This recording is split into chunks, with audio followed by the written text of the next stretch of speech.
वैदिक काल का ऑब्जेक्टिव क्वेश्चन है जो इम्पोर्टेंट है और आप लोग देख ही रहे हैं कि या किसी न किसी एग्जाम में देख ही रहे हैं। आईएएस यूपीपी सीएस के प्री में 1999 पूछा गया है, तो आप लोग के लिए क्वेश्चन बहुत ही इंपॉर्टेंट होगा, इसलिए आप लोग इसे लिखें, याद करें। जैसे भी आप लोगों को याद होता है उस तरीके से याद करें, लेकिन जो भी हम क्वेश्चन आप लोगों को बता रहे हैं वह एग्ज़ाम के व्यू से बहुत बहुत इंपॉर्टेंट है, तो आप लोग इसे याद करेंगे। तो आर्य शब्द इंगित करता है, यानी कि आर्य जो शब्द है वह इंगित करता है, किसको इंगित करता है? आर्य शब्द का मतलब क्या है? श्रेष्ठ वंश। यानी आर्य शब्द का जो मतलब होता है उसका मतलब क्या होता है? श्रेष्ठ वंश होता है। तो इसलिए इसका राइट आंसर क्या हो जाएगा? ऑप्शन नंबर डी, यानी श्रेष्ठ वंश। नेक्स्ट क्वेश्चन है आपका, क्लासिकीय संस्कृति में आर्य शब्द का अर्थ है। जो हमने अभी जस्ट आपको बताया कि आर्य शब्द का अर्थ क्या है, यानी कि एक श्रेष्ठ वंश, यानी कि एक उत्तम व्यक्ति। तो आर्य शब्द का क्या अर्थ है? एक उत्तम व्यक्ति, इसलिए इसका राइट आंसर क्या हो जाएगा? ऑप्शन नंबर डी, यानी एक उत्तम व्यक्ति। नेक्स्ट क्वेश्चन है, सबसे पुराना वेद कौन सा है? तो सबसे पुराना वेद ऋग्वेद है, इसलिए इसका राइट आंसर क्या हो जाएगा? ऑप्शन नंबर बी, यानी ऋग्वेद। देखिए कितना तीन एग्जाम में पीढ़ी में पूछा गया है, तो आप इससे आकलन लगा सकते हैं कि कितना इंपॉर्टेंट प्रश्न है, इसलिए आप लोग इसे याद करेंगे।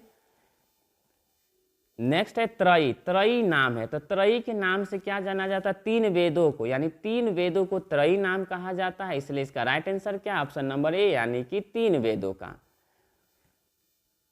नेक्स्ट है, किस वैदिक ग्रंथ में वर्ण शब्द का सर्वप्रथम नामोल्लेख मिलता है? यानी कि किस वैदिक ग्रंथ में, यानी कौन सा ऐसा वेद है जिसमें वर्ण व्यवस्था के बारे में बताया गया है? तो वह ऋग्वेद है, यानी वर्ण शब्द का जो उल्लेख किया गया है वह ऋग्वेद में किया गया है, इसलिए इसका राइट आंसर क्या हो जाएगा? ऑप्शन नंबर ए, यानी ऋग्वेद। यानी वेद कितने होते हैं? वेद का मतलब क्या होता है? ज्ञान होता है, यानी वैदिक का जो मतलब है वह वेद होता है, और वेद का जो मतलब क्या होता है? ज्ञान होता है। इस यानी कि अगर आपको पूछा जाएगा कि यही वर्ण कितने, तो वर्ण 4 होते हैं, यानी कि ब्राह्मण, क्षत्रिय, वैश्य और शूद्र होते हैं। लेकिन वर्ण व्यवस्था के बारे में किस में बताया गया है?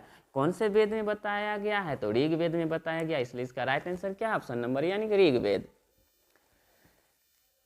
नेक्स्ट है कि वर्ण व्यवस्था से संबंधित पुरुष सूक्त मूलतः पाया जाते हैं। वर्ण व्यवस्था से संबंधित पुरुष सूक्त मूलतः पाया जाता है, तो वर्ण व्यवस्था भी हम जस्ट बताया कि वर्ण व्यवस्था के बारे में किसमें बताया गए थे? तो वेद के जो प्रथम और सबसे प्राचीन है वह ऋग्वेद, उसमें है, तो इसका राइट आंसर क्या हो जाएगा? ऑप्शन नंबर सी, यानी ऋग्वेद। देख रहे हैं आप लोग, छत्तीसगढ़ पीसीएस के प्री में 2014 में पूछा गया है, तो इम्पोर्टेंट क्वेश्चन है जो हम आप लोगों के सामने लाए हैं। बस आप लोग इसे क्या करें? शेयर करें और सब्सक्राइब करना भूलें नहीं, क्योंकि आपके एक सब्सक्राइब से मेरा वीडियो बनाने का मनोबल और बढ़ेगा। तो बस आप लोग शेयर करें, सब्सक्राइब करें, ताकि मैं आप लोगों के सामने वो वीडियो लाऊं जो आपके लिए लाभदायक है।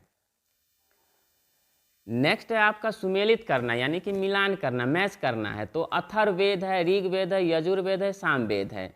एक साइड में क्या है? अथर्ववेद है, ऋग्वेद है, यजुर्वेद, सामवेद, यही चारों वेद है।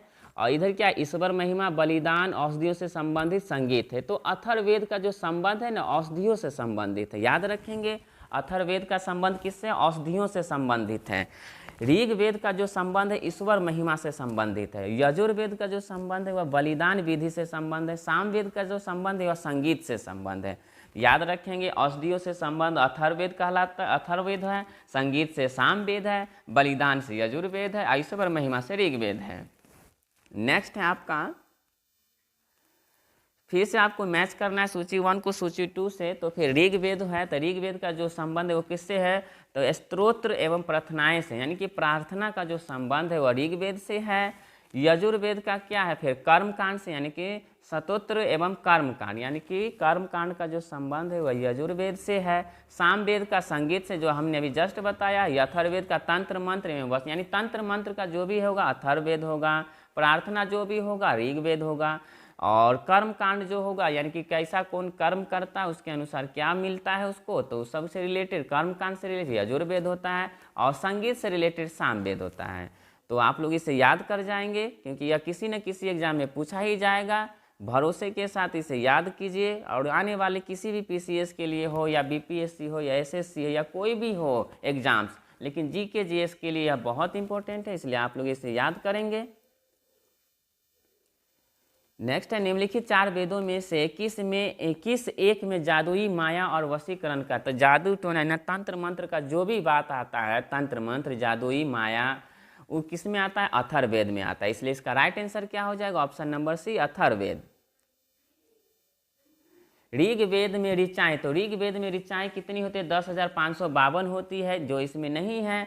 तो आपसे अगर पूछा जाता है कि ऋग्वेद में ऋचाएं कितनी होती है, तो हमने लिख भी दिया है 10,552, यानी कि 10,552 ऋचाएं होती है। नेक्स्ट है ऋग्वेद है, तो हमें अभी बताएं कि शतोत्र का संकलन, यानी कि ऋग्वेद किसका है, यानी कि शतोत्रों का संकलन है। इसलिए इसका राइट आंसर क्या हो जाएगा, ऑप्शन नंबर ए। देख रहे हैं UPRO यानी ARO प्री के 2016 में पूछा गया है। नेक्स्ट है सूची 1 को सूची 2 के साथ मिलान करना है, फिर इसमें मैच करना है। तो ऋग्वेद का जो संबंध होता है वह एतरे, यानी एतरे का जो संबंध है किससे है, ऋग्वेद से। याद रखेंगे हमेशा कि एतरे यानी एतरे का जो संबंध है वह ऋग्वेद से है। सामवेद का जो संबंध है वह पंचवीस से है। अथर्ववेद का जो संबंध है गोपथ से है। यजुर्वेद का जो संबंध शतपथ से है। तो इसे याद कर जाएंगे, एतरे ऋग्वेद हो गया, सामवेद पंचवीस हो गया, अथर्ववेद गोपथ हो गया, यजुर्वेद शतपथ हो गया। तो आप लोग इसे याद कर जाएंगे। नेक्स्ट है आपका, नेक्स्ट है निम्नलिखित में से कौन सा ब्राह्मण ग्रंथ ऋग्वेद से संबंधित है, यानी कि कौन सा ऐसा ग्रंथ है जो कौन सा ब्राह्मण ग्रंथ ऋग्वेद से संबंधित है। तो हमने अभी जस्ट बताया कि ऋग्वेद से कौन सा है, तो एतरे ब्राह्मण, यानी कि ऋग्वेद का जो संबंध है वह एतरे से है। याद रखेंगे। नेक्स्ट क्वेश्चन देख रहे हैं आपको, यह MPPCS प्री 2017 में पूछा गया है। तो याद रखेंगे कि आपके लिए वही प्रश्न हम आप लोगों के सामने लाए जो इम्पोर्टेंट है, और आपको GK GS का कोई भी प्रश्न न छूटे कोई भी कॉम्पिटिटिव एग्जाम में। नेक्स्ट है गोपथ ब्राह्मण, जो अभी हमने जस्ट बताया। तो गोपथ जो ब्राह्मण जो है वह संबंधित किससे, अथर्ववेद से, यानी गोपथ याद करेंगे अथर्ववेद गोपथ से संबंध है। इसलिए इसका राइट आंसर क्या हो जाएगा, अथर्ववेद। UPRO ARO प्री के 2014 में पूछा गया है। नेक्स्ट जो क्वेश्चन है आपका, ऋग्वेद का कौन सा मंडल पूर्णतः सोम को समर्पित करता है। तो सोम का जो समर्पित है वह ऋग्वेद के 9वें मंडल है। इसलिए इसका राइट आंसर क्या हो जाएगा, ऑप्शन नंबर सी, 9वां मंडल।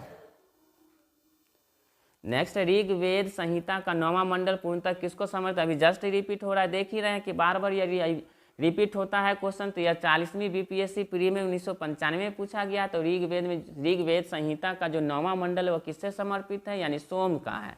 तो याद रखेंगे सोम रस, यानी सोम रस से रिलेटेड जो भी है वह ऋग्वेद के 9वें मंडल में है। नेक्स्ट क्वेश्चन है आपका, यज्ञ संबंधी विधि विधानों का, यानी कि यज्ञ संबंधी विधि विधान यानी यज्ञ से रिलेटेड किस वेद में है, तो यजुर्वेद में है। इसलिए इसका right answer option number D हो जाएगा, यजुर्वेद। नेक्स्ट है निम्नलिखित में से किसका संकलन ऋग्वेद पर आधारित है, यानी कि ऋग्वेद पर आधारित किसका है, तो सामवेद का है। याद रखेंगे ऋग्वेद पर जो आधारित है वह किसका है, तो सामवेद का। इसलिए इसका राइट आंसर क्या हो जाएगा, ऑप्शन नंबर बी, यानी कि सामवेद। तो देख रहे हैं UPPCS प्री 1997 में पूछा गया है, यानी कि ऐसा कोई भी प्रश्न नहीं है जो पूछा नहीं जाता है, बार बार रिपीट होता है किसी न किसी एग्जाम में। इसलिए आप लोग इसे याद करेंगे और वीडियो को सब्सक्राइब शेयर कर दे, ताकि मैं आप लोगों के सामने और मनोबल के साथ हम आप लोगों को क्या करें, GK GS का क्वेश्चन आपके सामने लाए, ताकि आपको बहुत ही लाभदायक हो। और हम लाएंगे, बस आपको कुछ सपोर्ट करना है। नेक्स्ट है, भारत के किस स्थल की खुदाई से लौह धातु के प्रचलन के प्राचीनतम प्रमाण मिले हैं। भारत के किस स्थल की खुदाई से लौह धातु के प्रचलन के प्राचीनतम प्रमाण मिले हैं। तो आप याद रखेंगे अतरंजी खेरा, यानी अतरंजी खेरा से क्या हुआ, लौह धातु के प्रचलन के प्राचीनतम प्रमाण मिले हैं। तो इसलिए इसका राइट आंसर क्या हो जाएगा, ऑप्शन नंबर बी, यानी कि अतरंजी खेरा। देख रहे UPPCS प्री में पूछा गया है। नेक्स्ट क्वेश्चन आपका है, उपनिषद पुस्तकें है, यानी कि उपनिषद पुस्तकें जो है किस पर है, तो दर्शन पर। याद रखें उपनिषद का जो संबंध है वह किससे है, दर्शन पर है।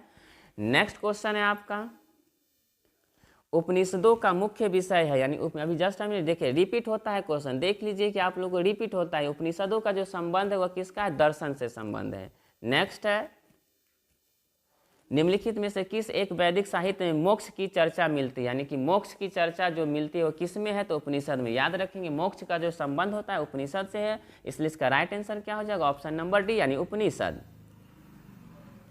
नेक्स्ट है अध्यात्म ज्ञान के विषय में नचिकेता और यम का संवाद किस उपनिषद में मिला? कि नचिकेता और यम का जो संवाद है, जो बातचीत हुआ था नचिकेता और यम के बीच में, वह किस में है? तो कठोपनिषद में है। इसलिए इसका राइट आंसर क्या हो जाएगा? ऑप्शन नंबर सी, यानी कि कठोपनिषद में। देखिए यह आईएएस के एग्जाम में पूछा हुआ है, यूपीपीसीएस में पूछा गया है, यूपी यूडीए LDA प्री में पूछा गया है, मतलब बार बार रिपीट होता है। इसलिए याद रखेंगे नचिकेता और यम का जो संवाद है वह किस में है? किस उपनिषद में? तो कठोपनिषद उपनिषद। इसलिए इसका राइट आंसर क्या हो जाएगा? ऑप्शन नंबर सी हो जाएगा।